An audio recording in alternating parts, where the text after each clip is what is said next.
In the early days, floats were made of little soldered metal balls, and they had air in them, and they were great, except sometimes the gas would go into some of the solder joints.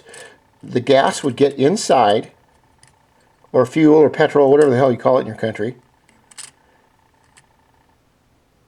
and this wouldn't work because it would be full of gas. The new floats are all some kind of styrofoam rubber NI gas, and you usually don't have that problem with them. The only other thing you can do with floats is that the float has got to be set at a certain level. It's set right there. There's a little tiny gauge you can buy to set the float. To set the float correctly, you bend this little tiny tab in the center. You see the tab right there? If you bend the tab down, this little tiny tab between the circles, the float will rise. But it has to be set at a certain level, because if it's too low, then you don't have a big enough reservoir of the fuel in the bowl, and just in case you jump on that throttle when you're out racing that cop and kicking his sorry ass. Wait, that's another story. Okay. If the float bowl is set too high, then the gas is going to, or fuel is going to rise above this area, and it will start to go out this overflow. Usually, you never have to touch this. You have to buy a certain gauge to do it. A gauge is it's just a little paper kind of gauge, but I don't have one. I never had a problem with it. In order to take this float bowl off, to look at the valve, all this is a valve. Remember, a carburetor is only a metering device. It meters air and fuel. The optimum air and fuel mixture is 14 parts air to 1 part fuel at all times during the driving circuit, from idle to wide open. Now, all that can vary with air temperature. It can vary with gas. It can vary with humidity. It can vary with how big a fat American ass you have, like some people I know behind this camera.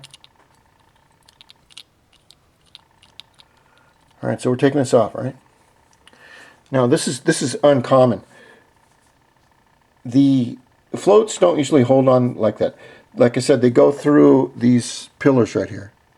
They just have a snug fit. But let's take the float off, and oh God, you took the float off. Oh my God, what's going to happen? Now you take the float off, all right? Now look, there's nothing there. It's no big mystery.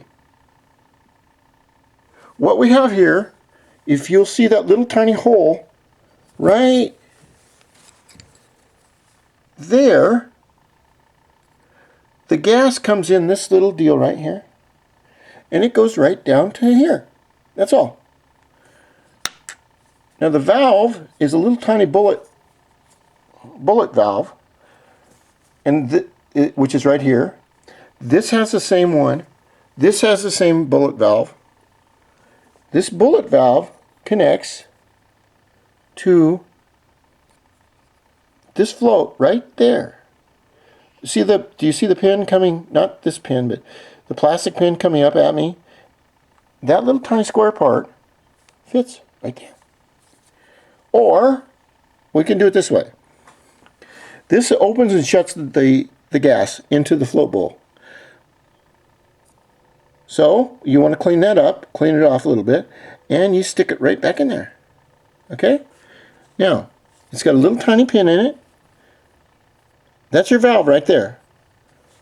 All this does is opens and shuts that little pin valve according to how much fuel is in the bowl.